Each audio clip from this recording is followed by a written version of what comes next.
Alright, so here's the tail light I'm going to be replacing. It's got a little bit of a custom bolt-up pattern, so I'm going to get this taken off and get to the circuit board.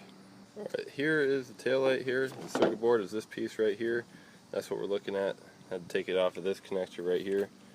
There's two bolts on here. There's two small screws. They're 1/4 inch nut drivers. If you don't have that, if you have a screwdriver that has the reversible tip, usually that's a 1/4 inch, and that'll take those right off. Otherwise, a vice grip will do the job. And it's good practice when you get your circuit board off to double check that the light bulbs are good.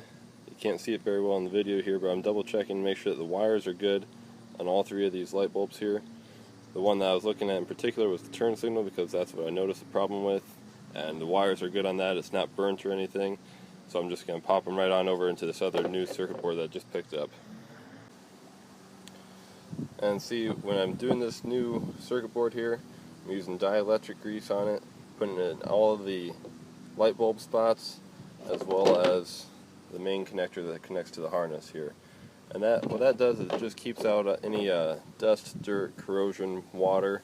It keeps the connection clean, allows electricity to flow, and it'll keep the connection so that it'll work for you longer, so that that won't be a weak point in your system.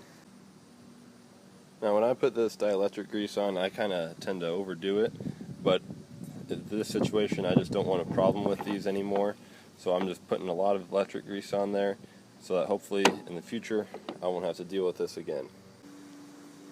Alright, I just plugged everything back in, had my dielectric grease in there, turned on the turn signal, and she's working. So that's better than what I had before. If you get an assistant, you can put the vehicle into reverse, check the reverse lights, turn the tail lights on, because you can do that yourself too. But your brake lights too, you probably need an assistant for that. So you can double check those, but there's a pretty good sign that everything's working for me. Alright, and we're all assembled here, and you can see everything's working for us, so get back on the road.